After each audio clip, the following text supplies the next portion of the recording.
आज जो ये कहानी हम आपके सामने बयान करने जा रहे हैं, आज जो कहानी हम आपको सुनाने जा रहे हैं, वो सिर्फ और सिर्फ लड़कियों और महिलाओं को आगाह करने के लिए सुनाई जा रही है, क्योंकि ये कहानी कुछ है ही ऐसी। आप सभी को पता होगा, लड़कियों के लिए सबसे बड़ी समस्या ये है कि पढ़ने के लिए कहाँ बाहर जाना है या कहीं बाहर जाना है, क्योंकि बाहर भेजने में उनके माता पिता को काफी दिक्कत महसूस होती है, क्योंकि इस युग जमाने को देखते हुए उन्हें बहुत कुछ सोचना भी पड़ता है।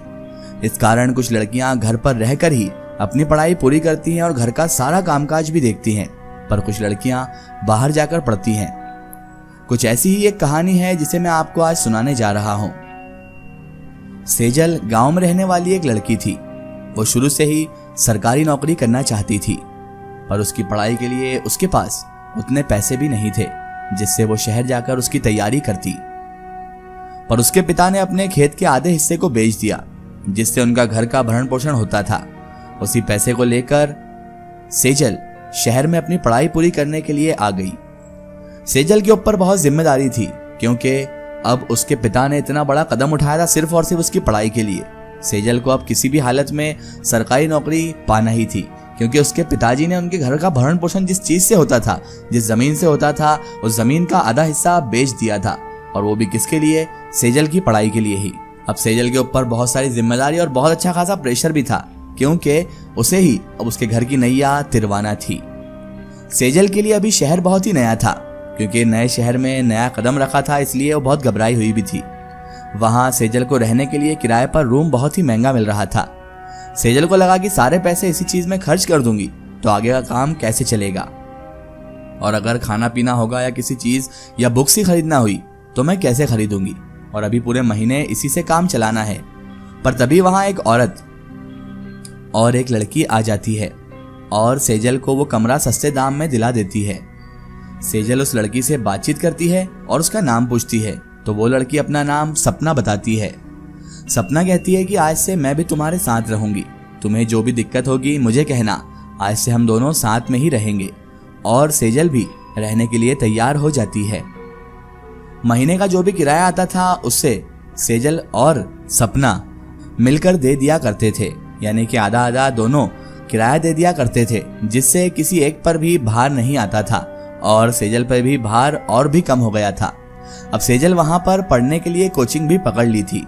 अब 2 महीने बीत चुके थे। दोनों को साथ में रहते रहते बहुत अच्छे खासी एक दूसरे की आदत भी हो चुकी थी। पर क्या सेजल सपना को अच्छे से जान चुकी थी या फिर कोई और बड़ी भूल कर रही थी?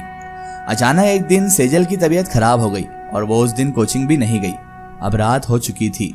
सेजल ने सपना को कहा कि आज मेरी तबीयत खराब है, आज मैं खाना नहीं खाऊंगी, तुम जाकर खा लो। तो सपना ने कहा कि मैं भी नहीं खाऊंगी, और यह कहकर वो भी सेजल के बगल में सो जाती है।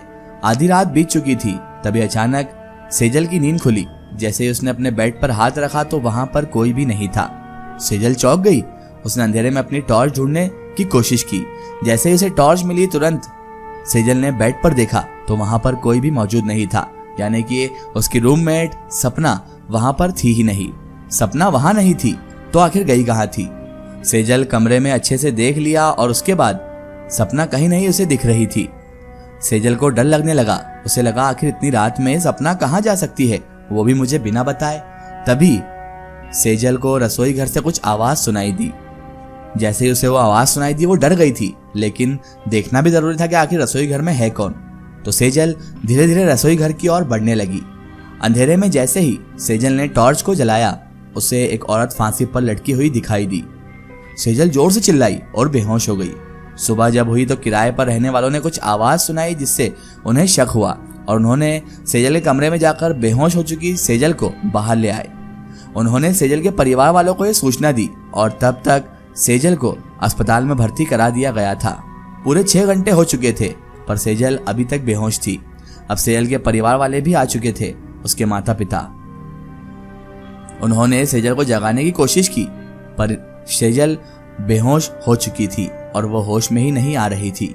अब रात के 8 बज चुके थे और अचानक सेजल को होश आ गया। डॉक्टर ने सेजल को कहा कि अब तुम बिल्कुल ठीक हो, तुम्हें कोई भी दिक्कत नहीं है। अब सेजल के माता पिता भी खुश थे इस बात से कि सेजल अब ठीक हो चुकी थी। उन्होंने सेजल से पूछा कि आखिर हुआ क्या था तुम्हारे साथ। तब सेजल ने अपनी सारी आपबीती सुनाई। उसने बताया कि पता नहीं रात को मुझे वो फांसी पर लटकी हुई दिखी और मैं बेहोश हो गई। जैसे ही सेजल ने ये बात वहां के आस पड़ोस के लोगों को बताई तो वो हैरान हो गए, क्योंकि जब ये सेजल को निकालने अंदर गए थे तो वहां पर कोई और इसके अलावा मौजूद ही नहीं था। जो सपना थी वो वहां से कब की गायब हो चुकी थी और लोगों के पूछने पर भी सेजल नहीं बता पाई कि वो कहां थी। इस पर सेजल बिल्कुल चुप रह गई और कहने लगी कि मुझे नहीं पता फिर वो कहां गई, लेकिन मैंने तो उसे फांसी पर लटका हुआ देखा था। तो उसके माता पिता ने कहा कि बेटा तुम अभी भी उतने अच्छे से ठीक नहीं हुई हो, तुम एक काम करो, आराम करो, हम 2-4 दिन बाद अपने घर चलते हैं और वहीं पर तुम सुकून से रहना, और जब तुम अच्छे से ठीक हो जाओगी तो फिर से शहर आ जाना और तुम्हारा मन भी बहल जाएगा कुछ दिनों के लिए। सेजल ने कहा ठीक है। उसके माता पिता की उसने बात मान ली और अब वो 2-4 दिन के लिए अपने माता पिता के साथ उसी रूम में रहने लगी। लेकिन अब एक अजीब वाकया सेजल के साथ होने लगा था। सेजल को अब नींद आना बंद हो चुकी थी और जब भी उसे नींद आती और वो आंखें बंद कर थोड़ी सी झपकी लेती थी, उसके सामने सपना का चेहरा आता या फिर सपना हंसते हुए आती, सपना फांसी पर लटके हुए आती और उसे नींद नहीं लेने देती थी। जैसे ही वो आंखें बंद करती तो उसको सिर्फ सपना का चेहरा ही दिखाई देता था और सपना अब उसके पीछे पड़ चुकी थी। उसे नहीं पता था कि आखिर उसके साथ ये सब क्यों हो रहा है और क्या हो रहा है। उसने जैसे ही सुबह उठी तो उसके माता पिता को ये बात बताई। उसके माता पिता उसकी ये बात सुनकर और ज्यादा घबरा गए, क्योंकि उनकी बच्ची किसी ऐसी परेशानी में फंस चुकी थी जिसका इलाज डॉक्टर्स बिल्कुल नहीं कर सकते थे। उनको पता था कि ये किसी आत्मा के साये का ही मामला है। उन्होंने सपना के बारे में सेजल से इत्मीनान से पूछा कि सपना तुम्हें कहाँ मिली थी और तुम उसके माँ बाप को और उसको जानती हो या नहीं। सेजल ने कहा नहीं माँ, वो तो मुझे यहीं पर मिली थी और उसने मेरा किराया अदा कर दिया है, इसलिए खुश होकर मैं उसके साथ रहने लगी थी। पर पता नहीं अचानक ये सब कैसे हो गया कि वो एक आत्मा बनकर मुझे सताने लगी है। मुझे कुछ समझ में नहीं आ रहा, ऐसा ना हो कि वो मुझे भी मार दे माँ।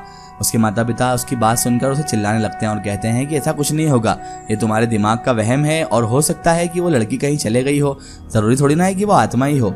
लेकिन सेजल जानती थी कि वो किस सिचुएशन से गुजर रही है। अब उसे रोज रात को सपना ख्वाब में आकर बोलने लगी कि मैं तुम्हें मेरे साथ ले जाऊंगी, तुम अब ज्यादा दिन की मेहमान नहीं हो, तुम्हें भी मार डालूंगी ताकि तुम मेरे साथ यहाँ पर भी साथ में रहो। सेजल ये सपना देखती और डर कर उड़ जाती और उसे बहुत ज्यादा डर लग रहा था अब सपना की इस आत्मा से। बहरहाल दिन गुजरते गए और सेजल इसी तरह परेशान होती गई। 2-4 दिन जब गुजर गए तो उसके माता पिता ने कहा चलो हमें गांव चलना है। सुबह की गाड़ी से जब वो निकले अपने गांव जाने लगे, तभी रास्ते में सेजल की अचानक से मौत हो गई और ये मौत इतनी रहस्यमय थी कि आज तक किसी को इसका कारण ही पता नहीं चला कि सेजल किस वजह से मरी, क्योंकि वो बस में बैठे बैठे ही परलोक सिधार गई। लोग समझ ही नहीं पाए, ना उसके माता पिता समझ पाए कि आखिर सेजल की मौत कैसे हुई। इसीलिए हर किसी को कहीं जाने से पहले या कहीं घर लेने से पहले अच्छे से जान लेना बेहद जरूरी होता है, क्योंकि नकारात्मक ऊर्जा कहीं भी हो सकती है। क्योंकि दोस्तों इस कहानी से साबित होता है कि हर इंसान आपको दिखने वाला इंसान ही नहीं होता। कोई आत्माएं भी इंसान को उसकी जान लेने के लिए उसके साथ रहने लग जाती हैं, जिस तरह सेजल के साथ हुआ। सेजल सपना को एक लड़की समझ रही थी, लेकिन असल में वो एक आत्मा थी। दोस्तों अगर आप भी अपनी जिंदगी की कोई सच्ची कहानी या सच्ची घटना हमारे चैनल से शेयर करवाना चाहते हैं और आप चाहते हैं कि आपकी स्टोरी भी माय स्टोरी बुक चैनल से शेयर हो, तो आप हमें हमारे फेसबुक पेज पर कांटेक्ट कर सकते हैं और अपनी स्टोरी वहां पर हमें बता सकते हैं।